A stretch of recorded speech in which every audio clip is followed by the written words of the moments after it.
Hello. So the audience has spent the past 2 days absorbing optimism, innovation, opportunity, new prospects.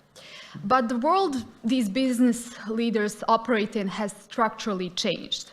First, to give this conversation a bit of more context, I'll discuss 3 key problems that are currently facing us in this world. First, the war has returned to Europe. Russia's invasion of Ukraine is the largest land war this continent has seen since the World War II. Energy, trade, security have all been weaponized as a result. This is not a crisis that ends and resets. It's a permanent shift in how Europe and the world thinks about dependence, defense, and economic resilience. Second, unilateralism is back. The rule-based international order that we have come to know over the past 70 years is fracturing.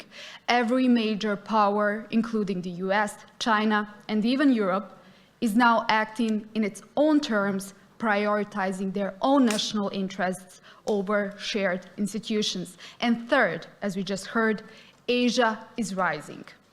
China now dominates the supply chain for the energy transition that we need, controlling over 80% of solar panel manufacturing, the majority of the battery production, and processing the most critical minerals.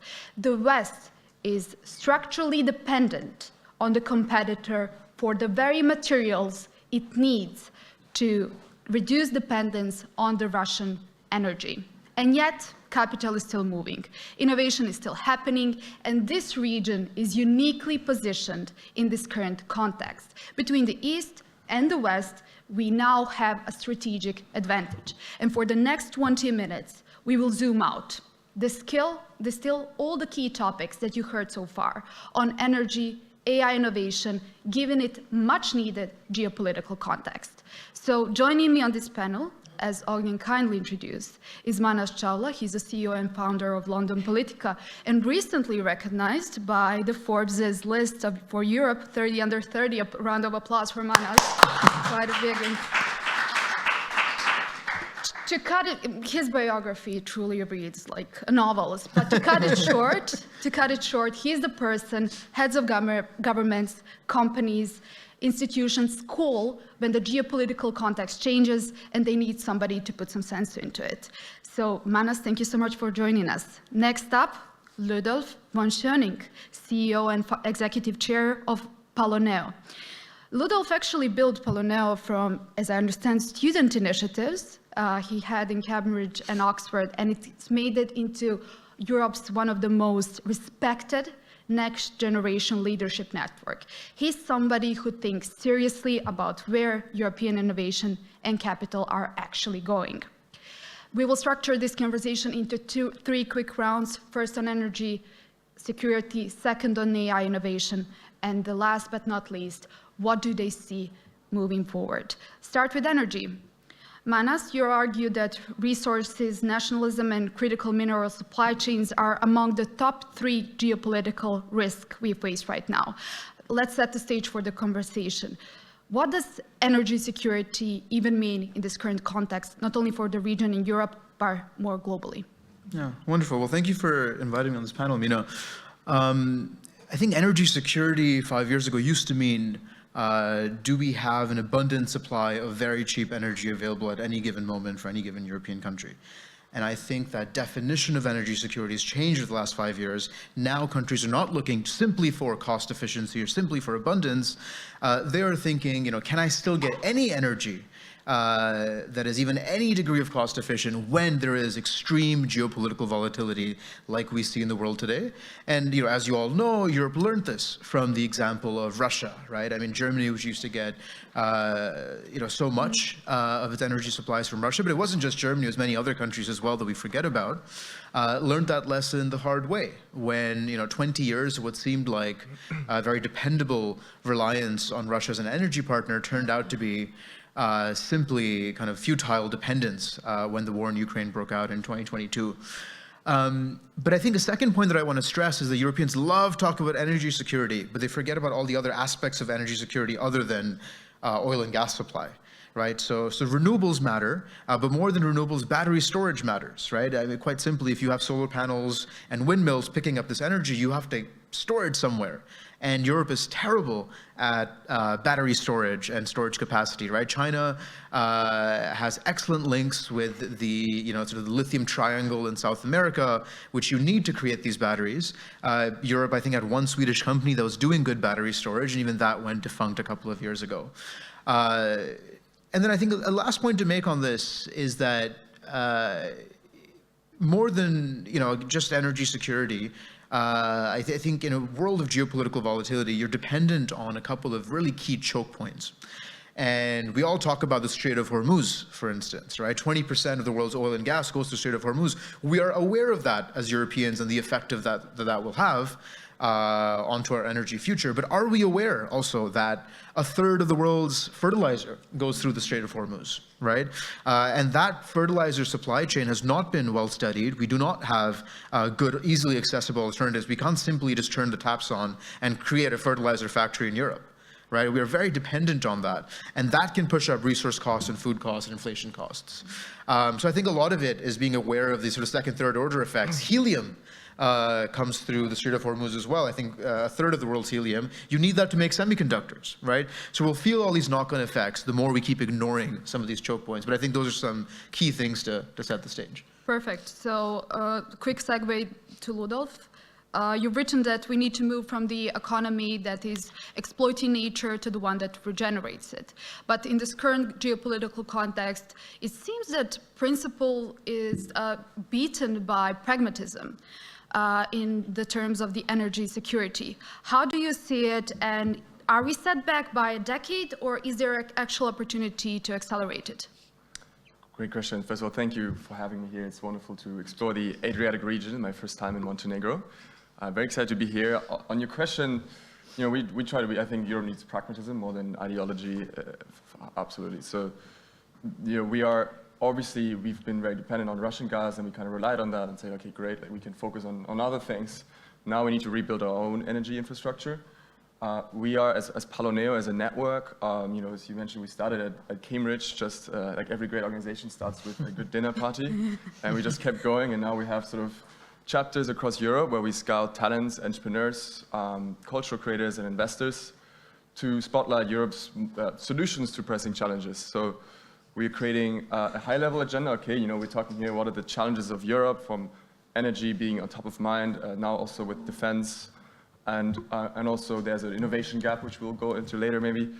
And so what we want to be is the bridge between, okay, who are the people on the ground actually solving the problems, and how do we bring them into the conversations of the people up here talking about and creating policy reports and analytics, which is, of course, both are equally important. But probably the entrepreneurs actually creating the solutions are an important pillar of this, the most important, because otherwise we're just talking. So what we're doing, as an example, one of the entrepreneurs in our group, they're creating a biomethane project in Italy right now. It's a great business. Obviously energy is needed everywhere, so we're going to work with them, potentially as seed investors, to think about how do we expand this and make this the European biomethane project, plug this into EU, where there's a lot of grants available, but a pain to go through that process as well. And so I think what is needed more than ideology is just, okay, who are the people actually with solutions, and how do we plug them into the European agenda to accelerate them? Perfect. So moving on to AI innovation, second round of questions. We said that unilateralism is back in fashion. So what does this mean for innovation, and who is currently winning the race? Over to Manas. I almost want to twist the premise of the question a little bit, because we talk about multilateralism and unilateralism and bipolarity and multipolarity, and I think a lot of those frames of reference are wrong because they're based on like very Cold War era, frames of thinking, right? In the Cold War, we had a bipolar world. After that, we had a unipolar world. And because we want kind of an easy title to put on it, we call it a multipolar world. And everyone's heard of this idea of multipolarity. But I think it's fundamentally flawed. And the reason I think it's flawed is because when I look at the world today, I don't see multiple different poles. I don't see multiple different, cohesive groups that are fighting against each other for influence. What I see instead is something more like a multi-aligned world. Right? And the difference in multipolar and multi-aligned is that in a multi-aligned world, there are no groups, where groups of countries do all their economics, their trade, their business, their politics together, right? What I see is the rise of countries like, that are now known as geopolitical swing states, right, that operate across these different blocks, the sort of Western bloc, a Chinese bloc, a more Russian bloc. Example of this is India, right? India gets historically more than 60% of its weapons from Russia. It has a really strong economic security relationship also with the US. You know, it fights a land war every day with China, but still has a solid trade relationship. It gets, you know, weapons from and cybersecurity tech from Israel, but still champions Palestine, right? How does India, where does India sit? Which, you know, multipolar bloc is India in? You can't define it, right? And it's not just India. You have India, you have Turkey, you have Brazil, you have South Korea, you have Indonesia. All these countries now realize that they cannot be leveraged to one bloc or another. And I think firms that continue employing this kind of Cold War thinking of, you know, what are the blocks and where are we operating, will fail. I think the ones that will succeed is that sort of recognize the complexity that these countries, these emerging market countries face in the world. Okay, great answer. Thank you so much. Back to Ludolf. Europe's answer to AI has been rules before products. The US actually built first and regulate later. China didn't even bother. So from where you sit as an investor, is European regulation protecting us or making us lose the race? We're losing the race. So, you know, so my background is as a venture capitalist. We helped to set up a digital asset firm for a bank called Nomura, Japanese bank. So we've always looked at how do we bring legacy institutions into future technologies, sort of what we aim to do. And we think we want to do the same thing with family businesses. You know, Europe, you mentioned the US, of course, they have the Silicon Valley, which is a big inspiration. I think we all need a bit more Silicon Valley like spirit and mindset, but we also don't want to copy that because Europe actually has its own you know, strength. And so partly what we're doing with Paloneo is creating this sort of decentralized web, like a network of trusted nodes across Europe, because a major pillar of success for Silicon Valley is just the proximity of people collaborating, right? It's pretty much that. Everybody can achieve that. It's just, if we're all talking about starting our own companies this afternoon, then we'll probably do that. And it will inspire lots of people. So we just need to create these like clusters. And that I think is much more important. And regulation should come much later. Of course, you need to regulate AI because it's also going to be very dangerous otherwise. But you can't go regulation first. Yeah. Can I just add to that quickly? I mean, I completely agree with you. And I think that, like, governments will often say, you know, what can we do about this problem? And then their answer, I think, in Europe is to regulate more. I think another option can be to invest more, right? And I think people aren't aware of just how stark the difference is across the Atlantic on investment in tech, right? And I was reading, I came across this yesterday, this fact, which is that if you tally up, you know, say France, a very sort of technologically progressive country, you tally up how much each single company in France, including Mistral, all the tech companies, all the energy companies spend on R&D, and then you can add to it what the French government spends on R&D at every single level in research and development, and it would still be smaller than what Amazon spends on R&D in a given year, right? So one American company is spending more than one of the largest European nations at every single level combined, right? And I think that should give Europeans some sense for pause. And then I remember Macron a few months ago heard this, and he announced, you know, some $60 million pledge for AI. Microsoft makes that in 45 minutes.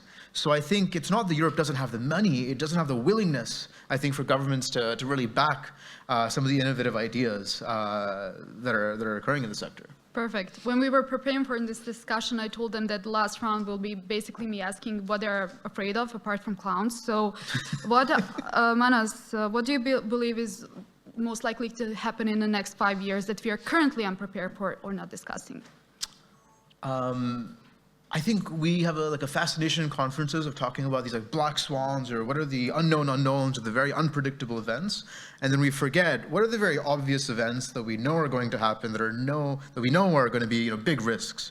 And I think in Europe, one of them, very simply to call out the elephant in the room, is the rise of the far right. Right? You look across the three big European economies. You look at the UK, at France, and Germany. Barthélé's party in France, you know, Alice Waddell and the AfD in Germany, and Farage in Reform. All three of these are polling, I checked last week, kind of 25, 27, 28% if the election happened tomorrow, right, in all of these countries. Right? All three of them would win the election if it happened tomorrow.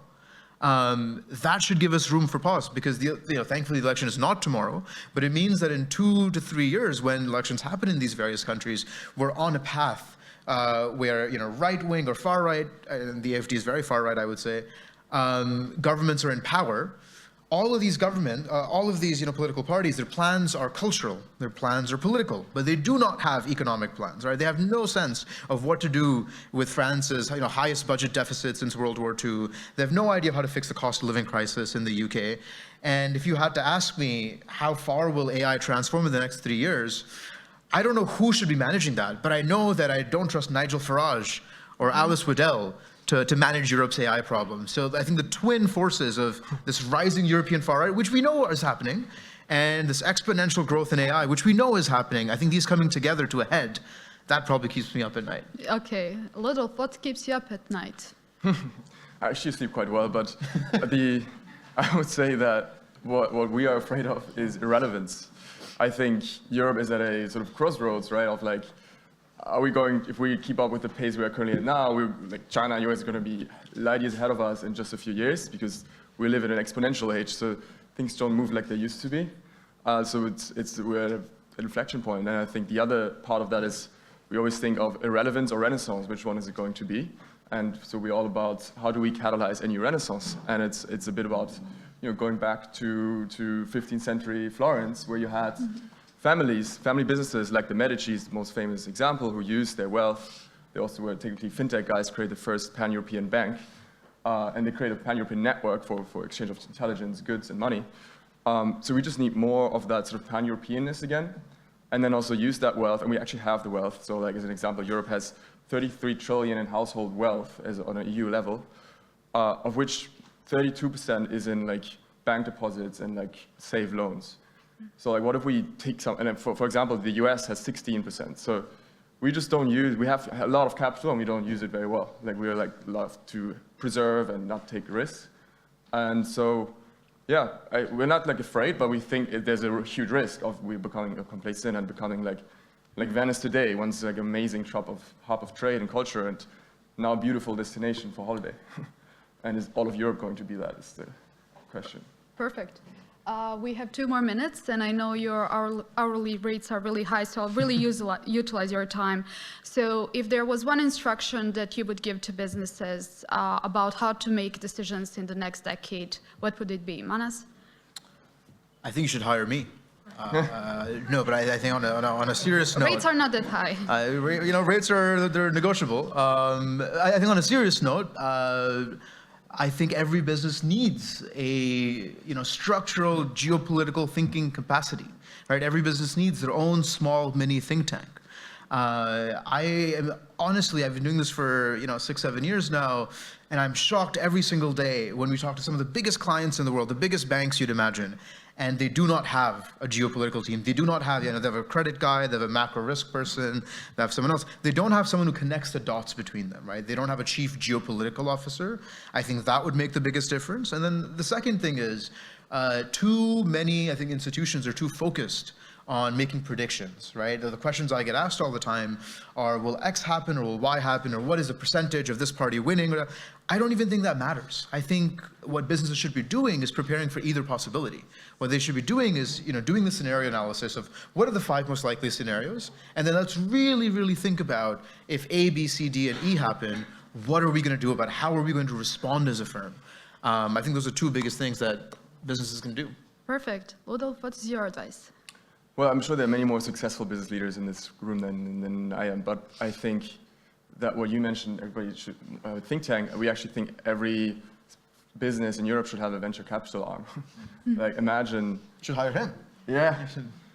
Yeah. So like imagine every medium, large-sized business in this region alone would have a portion of that into like R&D and like seeding the next generation of entrepreneurs in the region, especially for a region like this. Imagine the impact 10 years from now that would have And that way, going back to like a decentralized version, Europe is very decentralized. We don't have Silicon Valley and New York and so on. We have a lot of these, just smaller and less connected. So like we think that, yeah, businesses need to take more risk, but like don't think of this as risk. Also like in German, I'm from Germany, like Risikokapital is the word for venture capital. It already starts with like the culture and the language of that. It sounds like terrible, like it sounds like risk. It's about adventure, it's about venturing out, and that is how the Renaissance started in the first place. So we think we should take more risk, obviously calculated risk, and be optimistic and previously we heard about branding, so I think Europe also has an opportunity to brand itself, rebrand itself almost, and actually unleash what we have, because we have all the talent, we have the capital, we just don't use it well enough yet. Perfect. Ludolf, Manas, thank you very much. If you decide to hire them, I come in a package. My rates are negotiable. Round of applause for it. Thank you.